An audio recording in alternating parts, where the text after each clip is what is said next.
honored to be here today to help celebrate Reverend David Shaw's 40 years of sobriety. It's a wonderful and fulfilling accomplishment. Reverend David is still here to help us through our lives as we are to help him through his. First and foremost, I'd like to thank his wife, Patty, for helping me put this part of the service together. These are some of the accomplishments Reverend David has done and remembers since becoming sober. First and foremost, he was able to find love and continues to have a very strong and loving relationship. He is the stepfather. He was able to fulfill a personal goal of becoming a healer and minister. He had the chance to have a better relationship with his dad. He learned how to manage money. He was able to retire.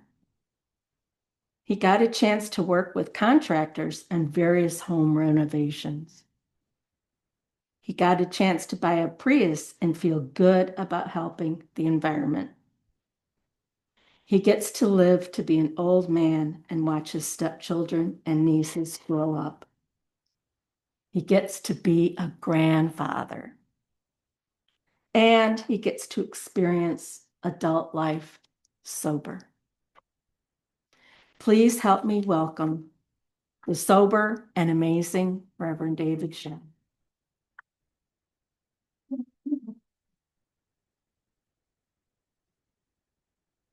Morning, everyone. Good morning. Before all of you got here, we were talking about instead of get the popcorn ready, get the Kleenex ready. And Seasons Love already did it to me. You've all heard today that I'm celebrating 40 years of sobriety. Remembering the past, thinking about the future while living in the present moment, it took me a while to find a focus for today's sermon. Reverend Lisa allowed me to choose the songs for today, and Reverend Kathleen Hellenberg granted my request to have the COE choir sing two of my favorites. For the third song, I was going to play That's the Way of the World by Earth, Wind, and Fire, because one of the founders, Maurice White, is one of my spiritual mentors, and I played it at my ordination ceremony. But when I sat down and actually thought about what to share with you today, Spirit said to look at the lyrics of each song. That's the Way of the World didn't have the right feeling for today. And they'd been telling me for that about 2 weeks for that. But, I don't listen to them. They just been talking in my head for, what am I, 65?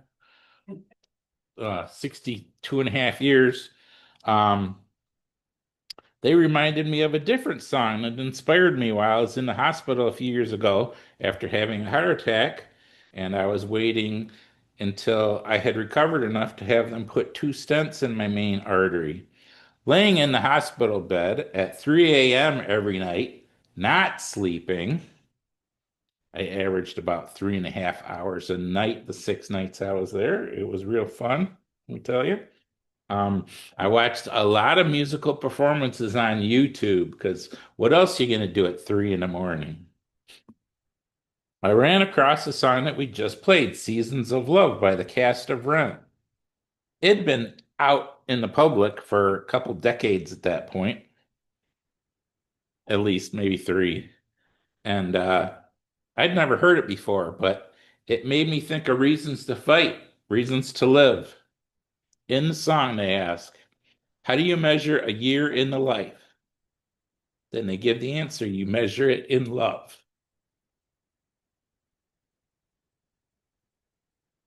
I had my last intentional drink of alcohol on Friday, August 2nd, 1985. So Saturday, August 3rd, 1985 is my first day of sobriety. I said intentional drink because a few years later, I ate a strawberry at a party. not knowing that it had been marinated in alcohol, vodka. I spit it out after I tasted the alcohol. Years later, someone brought chocolates to the office at Christmas time, and I bit into one. It was filled with really strong vodka, so I had to spit it out too. Lucky I had a napkin in my hand. Scientists don't know why one drink can make a person relapse, but I never want to go back to those days, so I'm not testing it. To get sober, I had to admit myself into Brighton Hospital, one of the leading substance abuse treatment facilities in the country at the time. Thanks to the doctors, nurses, and staff, I am alive today. When I went in at the age of 25, I didn't know how sick I was. I learned about the Jellinek chart that plots the progression of the disease and the recovery. It's a reverse bell curve, starting at 100, going past zero, all the way down to minus 100, which is death. And then if you get into recovery, you can potentially go all the way back up to 100, back to wellness. On that chart, zero is just getting by, surviving. I started drinking alcohol when I was 14. By the time I was 17, I was a full-blown alcoholic. At our July 13th service, Reverend Lisa talked about lost memories. I don't remember 11th grade when I was 16. And during my senior year of high school, I had a blackout at least once per weekend, sometimes twice. Fridays and Saturday nights, I don't know. I only knew about what happened because people would tell me the stories about my insane behavior. By the time I was 20, I knew that I had a problem, but I didn't know what to do about it. The brother of one of my friends was going to Alcoholics Anonymous meetings, and he invited us along to scare us straight. But to me, it was just a bunch of old men, 40 to 50-year-olds, sitting in the basement of a church, talking about losing their wives, their family, and their jobs. I thought I'd fallen into a country music song. Meanwhile, these people attempting to be sober were guzzling coffee with lots of sugar, chowing on donuts, and chain smoking. Those meetings, the smoke was down to your knees when you're sitting at the table, which that reminded me of my youth because my Christmas parties with my mom's side of the family, us kids would beg to run upstairs, get some fresh air. No, you have to stay down here because we can't trust you. And so, we're down there. Anyway, years later, I learned that those men, it was almost all men, were dry drunks. They were no longer abusing alcohol, but they had to abuse something to keep the demons away. I couldn't handle those meetings at 20, but I was curious about the teachings. So I checked Alcoholics Anonymous, what they called the big book, out of the library and read it. I think I read it twice, actually. They won't tell you this, but in my research later, I discovered that the first half of that book was channeled. Bill W., who co-wrote it, admitted that he just documented what they told him, just like Edgar Casey or Wayne Dyer or one of those people. The second half of the book, on the other hand, is an assortment of disease and recovery stories. And until they revised the book in the early 80s, it was hard to read about all these people that had these troubles in the 40s and 50s, It didn't connect, but they keep modernizing it now. After reading that book and several others, plus some other things that I changed in my life, the urge to drink was magically lifted. I stopped drinking for a whole year. However, I didn't continue my changed behavior, so I relapsed. And one of the things about alcoholism, you don't start where you left off on that Jellinek chart. The disease progresses while you're dry. So when I started drinking, well, when I stopped drinking, Back then they had 3 stages in the disease and 3 stages in the recovery. Now I guess there's five. I saw Friday, but I didn't Thursday. Yeah, it was Thursday. But I didn't go into that because I know the three. So I left off at the end of stage two, which is you can drink more and more, you only get the same buzz, but you need to drink to feel good. When I started again, I had skipped all of stage three and I was at the bottom, like minus 99%. At that point, you're facing recovery, insanity, or death.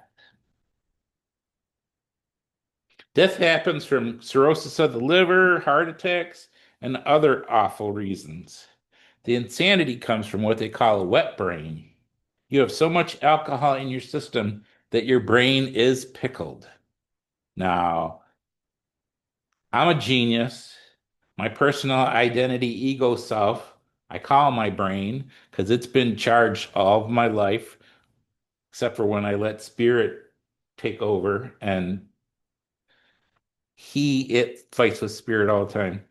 Um, so anyway, I didn't want to go insane and waste that beautiful brain. So I didn't write this down, but I spent about, I don't know, 3 or 4 months researching how can you commit suicide and not traumatize anybody? Like you can't kill yourself in your bathtub because somebody in your family is going to find you, or shooting yourself, or any of those things. So I figured out the best way was you go 100 and some miles an hour on the expressway and run into a bridge abutment. Because when you hit one of those things, you ain't living. But I couldn't do that, and I'll talk about that part later. Um, I didn't like those choices, so I spent 2.5 months trying to get into Brighton Hospital, but I was so poor, I only paid my Blue Cross the second half of the 2 month term. And so if you're in the second half, they say you don't have coverage. You can be late during the first month. This is back in the 80s, so it's different now. You could be late in the first month and they'd still say you had coverage, but the second month they'd say you wouldn't. So I finally understood that. They explained it to me. So I paid my Blue Cross on time and called Brighton and got in. Um, their leading doctor at the time was one of the top three substance abuse specialists in the United States. Top three, literally. We had classes twice per day on the disease, its causes, symptoms, and prevention. They couldn't say cure because there is none. Today, science still says there is none. One of the causes is a genetic thing in your DNA, and another cause is psychological. And it could be one, it could be both. They don't know how to stop it. Quit using medicine. I mean, they can give you whatever that thing pill was, and you'd be throwing up, but you'd still drink and you'd throw up anyway. Um, from those classes for 3 weeks, I learned firsthand about the dangers of drinking and what could happen if you didn't become sober and stay sober. The Jellinek chart, Welt brain, all that great stuff.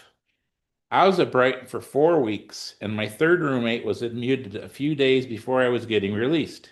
He had been at Brighton in 1975 and had been sober for 10 years. At his 10-year sobriety party, after they honored him at a banquet in a restaurant, he walked over to the bar and said, "Give me a drink. I'm cured." 2 weeks later, he's back in Brighton as my roommate because his wife said, "If you don't go for treatment, we're getting divorced." And his boss said, "If you don't go to Brighton, you're fired." I heard so many relapse stories at Brighton and at AA meetings over the next few years that I didn't even try a non-alcoholic beer until I was 11 years sober. I didn't want to take that chance. I mean, I spit out a strawberry and a chocolate for God's sake. So in the last 40 years, there's been only one time that I was so stressed, I was afraid I might drink alcohol again. It was when Patty and I were buying our home and the shady mortgage company that we'd ended up with. Remember the mortgage bubble that burst? Yeah, it was one of them. Subprime, all that stuff. They told us on a Friday at 4:30 p.m. that we needed another $3,000 for our closing on Monday. We're going to come up with a few $1,000s at 5 o'clock on a Friday. Thankfully, my mom overrode my dad and loaned us the money. He wasn't going to do it. Thank God my brothers had been paying her the rent when he lived with them for over a decade, so she had plenty of cash. And also, thank God at 4:30 on that Friday, Patty was standing right next to me to calm me down. Because, like I said, I was so stressed if somebody had put a whiskey in my hand, and I'd be gone, and I'd probably be dead. So that brings me to the good part, the remember the love portion of this sermon. When I was at the bottom looking death in the eye, like I said, I thought of different ways to commit suicide, but I couldn't do that because while it might solve my problem, it would cause a lot of problems and pain for my family and friends. Even in the depths of my disease, I still had the empathy to think of other people's feelings.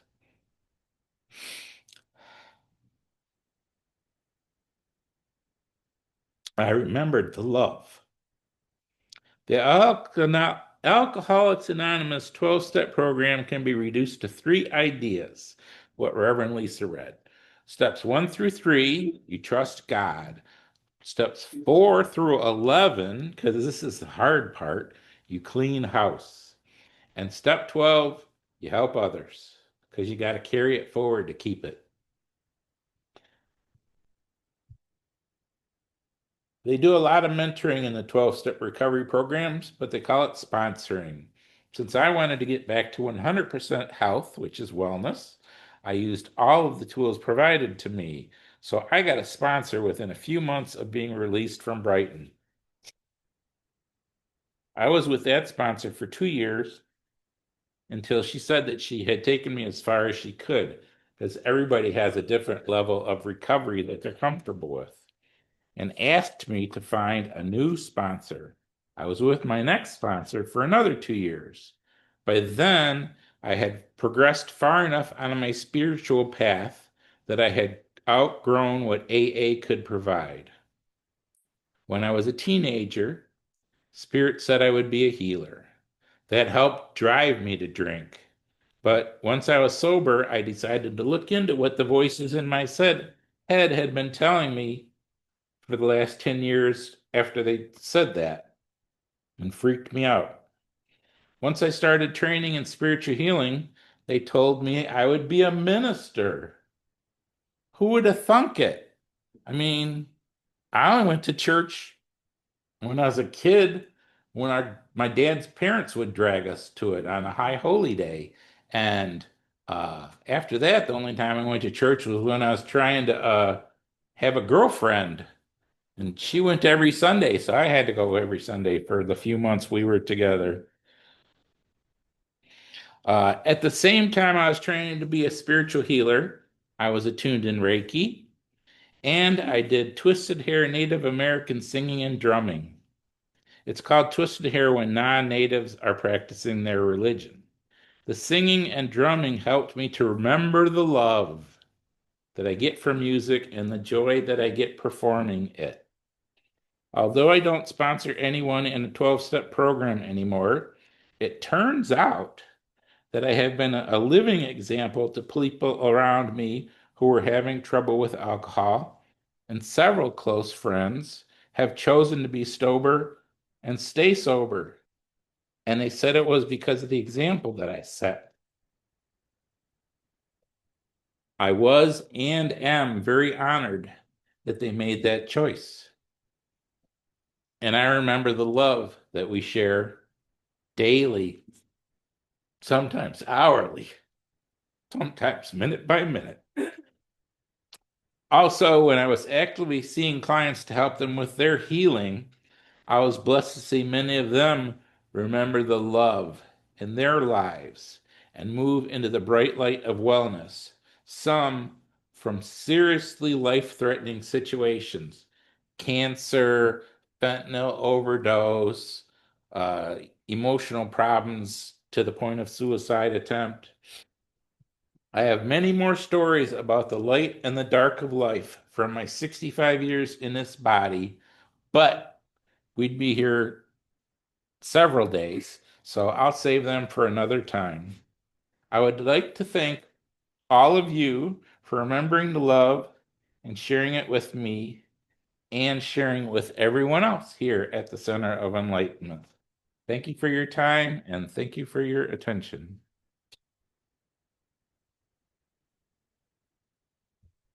And I only had to stop once. Yeah. I was almost